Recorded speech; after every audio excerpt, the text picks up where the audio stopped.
Doctor Baba Saheb Ambedkar ತಮ್ಮ ಜೀವನದ ಕೊನೆಯವರೆಗೂ ದೀನದಲಿತರ ನ್ಯಾಯಕ್ಕಾಗಿ ಹೋರಾಡಿದವರು. ಅವರಿಗಿದ್ದ ಜ್ಞಾನಕ್ಕೆ, ಡಿಗ್ರಿಗಳಿಗೆ ಅವರು ಮನಸ್ಸು ಮಾಡಿದ್ರೆ ವಿದೇಶದಲ್ಲಿ ಆರಾಮಾಗಿ ಜೀವನ ಸಾಗಿಸಬಹುದಿತ್ತು. ಆದರೆ ಬಾಬಾ ಸಾಹೇಬ್ ಅಂಬೇಡ್ಕರ್ ತಮ್ಮ ಏಳಿಗೆಯ ಬಗ್ಗೆ ಮಾತ್ರ ಗಮನ ಕೊಡಲಿಲ್ಲ. ತಾವು ಅನುಭವಿಸಿದ ಕಷ್ಟ ಮತ್ಯಾವ ಭಾರತೀಯರಿಗೂ ಬಾರದಿರಲಿ ಎಂದು ಹಗಲಿರುಳು ಶ್ರಮಿಸಿದ್ರು. ಹಾಗಾಗಿ ಇಂತಹ ಮಹಾನ್ ವ್ಯಕ್ತಿಯ ವೈಯಕ್ತಿಕ ಜೀವನದ ಒಂದಿಷ್ಟು ಮಾಹಿತಿಯನ್ನ ನಾನು ನಿಮಗೆ ತಿಳಿಸ್ತೀನಿ. ಅಂಬೇಡ್ಕರ್ ಯಾಕೆ 2 ಮದುವೆ ಆದ್ರು, ಅವರಿಗೆ ಎಷ್ಟು ಜನ ಮಕ್ಕಳು, ಅವರು ಸಾವನ್ನಪ್ಪಿದಾದ್ರು ಹೇಗೆ? ಈ 3 ಪ್ರಶ್ನೆಗಳಿಗೆ ಸಮಂಜಸವಾದ ಉತ್ತರವನ್ನ ನಾವು ತಿಳಿಸ್ತೀವಿ. ಅಚ್ಚರಿ ವಿಚಾರ ಏನಂದ್ರೆ, ಕೇವಲ 15 ವರ್ಷದ ಅಂಬೇಡ್ಕರ್ಗೆ 8 ವರ್ಷದ ರಮಾಬಾಯಿಯವರ ಜೊತೆ ಮದುವೆ ಮಾಡಲಾಗುತ್ತೆ. ಅವರ ಸಂಸಾರ ಕಷ್ಟದಲ್ಲಿ ಸಾಗ್ತಾ ಇರುತ್ತೆ. ಇಂತಹ ಸಂದರ್ಭದಲ್ಲಿ ಅಂಬೇಡ್ಕರ್ ಅವರ ಪತ್ನಿ ಚಿಕ್ಕ ವಯಸ್ಸಿನಲ್ಲೇ ಮದುವೆ ಆಗಿದ್ರಿಂದ ಅವರಿಗೆ ಹುಟ್ಟಿದಂತಹ ಎಲ್ಲಾ ಮಕ್ಕಳು ಸತ್ತು ಹೋಗ್ತಾ ಇದ್ರು. ಹೀಗೆ ತಮ್ಮ 5 ಮಕ್ಕಳಲ್ಲಿ ಎಲ್ಲಾ ಮಕ್ಕಳು ಸತ್ತು ಹೋಗಿ ಕೊನೆಗೆ ಅಂಬೇಡ್ಕರ್ ಅವರಿಗೆ ಉಳಿಯುವುದು ಯಶವಂತ್ ಎಂಬ ಮಗ ಮಾತ್ರ. ಆಗ ನೋವಲ್ಲಿದ್ದ ಅಂಬೇಡ್ಕರ್ಗೆ ಮತ್ತೊಂದು ಆಘಾತ ಕಾದಿತ್ತು. ಅವರಿಗೆ ಬೆನ್ನೆಲುಬಾಗಿ ನಿಂತಿದ್ದ, ಅವರ ಎಲ್ಲಾ ಹೋರಾಟಗಳಿಗೂ ಸಾಥ್ ನೀಡುತ್ತಿದ್ದ ಅವರ ಹೆಂಡತಿಯ ಅನಾರೋಗ್ಯ. ಆ ಅನಾರೋಗ್ಯದಿಂದ ಅವರು ಸಾವನ್ನಪ್ತಾರೆ. ಇದರಿಂದ ಅಂಬೇಡ್ಕರ್ ಬಹಳಷ್ಟು ಕುಗ್ಗಿ ಹೋಗ್ತಾರೆ. ಈ ಸಮಯದಲ್ಲೇ ಅಂಬೇಡ್ಕರ್ ಅವರಿಗೆ ಭಾರತ ದೇಶದ ಸಂವಿಧಾನ ಬರಿಬೇಕು ಅಂತ ಆದೇಶ ಬರುತ್ತೆ. ಅಂಬೇಡ್ಕರ್ ನಮ್ಮ ದೇಶದ ಸಂವಿಧಾನ ಕರಡು ಸಮಿತಿ ಅಧ್ಯಕ್ಷರಾಗಿದ್ದರು.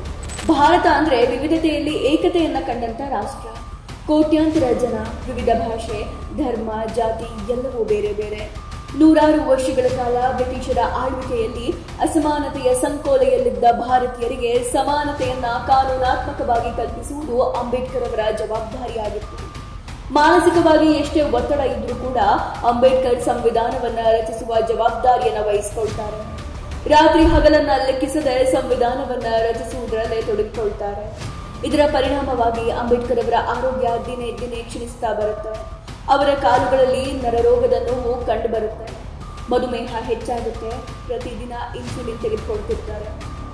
ಅನಾರೋಗ್ಯದಿಂದ ಬಳಲ್ತಾ ಇದ್ದ ಅಂಬೇಡ್ಕರ್ ಅವರಿಗೆ ಅವರನ್ನ ತಪಾಸಣೆ ಮಾಡುತ್ತಿದ್ದ ಡಾಕ್ಟರ್ ಶಾರದಾ ಕಬೀರ್ ಅವರು, ನಿಮ್ಮನ್ನ ನೋಡ್ಕೊಳ್ಳೋಕೆ, ನಿಮಗೆ ಮಾನಸಿಕವಾಗಿ ಧೈರ್ಯ ತುಂಬೋದಕ್ಕೆ ನಿಮ್ಮೊಂದಿಗೆ ಯಾರಾದ್ರೂ ಇದ್ದಿದ್ರೆ ಉತ್ತಮ ಅನ್ನುವಂತಹ ಸಲಹೆಯನ್ನ ಕೊಡ್ತಾರೆ.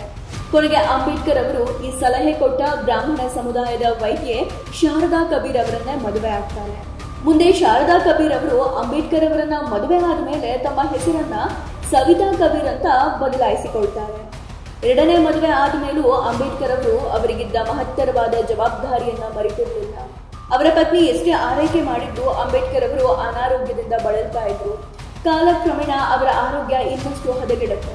ಕೊನೆಗೆ ಅಂಬೇಡ್ಕರ್ ಹಾಸಿಗೆಯನ್ನ ಹಿಡಿತಾರೆ. ಕೊನೆಗೆ ದಿ ಬುದ್ಧ ಮತ್ತು ಅವರ ಧರ್ಮ ಎಂಬ ಗ್ರಂಥವನ್ನ ಪೂರ್ಣಗೊಳಿಸಿದ ನಂತರ ಅಂಬೇಡ್ಕರ್ ಅವರು ಸರ್ವಸ್ವವನ್ನ ಭಾರತಕ್ಕಾಗಿ ತ್ಯಾಗ ಮಾಡಿ 1956 ಡಿಸೆಂಬರ್ 6ನೇ ತಾರೀಕು ಬೆಳಗ್ಗೆ ಸುಮಾರು 6 ಗಂಟೆ ಹೊತ್ತಿಗೆ ತಮ್ಮ ದೇಹ ತ್ಯಾಗ ಮಾಡಿದ್ರು.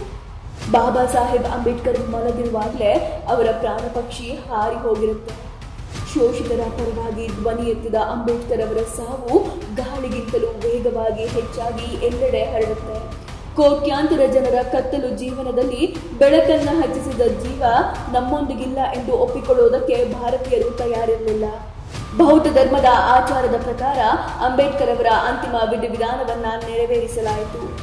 ಅಂಬೇಡ್ಕರ್ ಕೇವಲ ದೀನದಲಿತರ ಪರವಾಗಿ ಹೋರಾಡಿರಲಿಲ್ಲ. ದೇವದಾಸಿ ಪದ್ಧತಿಯನ್ನ ಹೋಗಲಾಡಿಸೋದಕ್ಕೆ, ಮಹಿಳೆಯರಿಗೆ ಮತ್ತೆ ಪುರುಷರಿಗೆ ಸಮಾನವಾದ ಕೂಲಿಯನ್ನ ಕೊಡಬೇಕು ಅಂತ, ಹೆಣ್ಣು ಮಕ್ಕಳಿಗೂ ಆಸ್ತಿಯಲ್ಲಿ ಹಕ್ಕನ್ನ ಕೊಡಬೇಕು ಅಂತ, ಹೀಗೆ ಅದೆಷ್ಟೋ ಅನ್ಯಾಯಗಳ ವಿರುದ್ಧ ಹೋರಾಡಿದವರು. ಹೀಗೆ ಅಂಬೇಡ್ಕರ್ ಅವರ ಎಲ್ಲಾ ಸೇವೆಗಳನ್ನ ಪರಿಗಣಿಸಿದ ಭಾರತ ಸರ್ಕಾರ 1990ರಲ್ಲಿ ಭಾರತ ರತ್ನ ಪ್ರಶಸ್ತಿಯನ್ನ ಕೊಟ್ಟು ಗೌರವಿಸಿದೆ.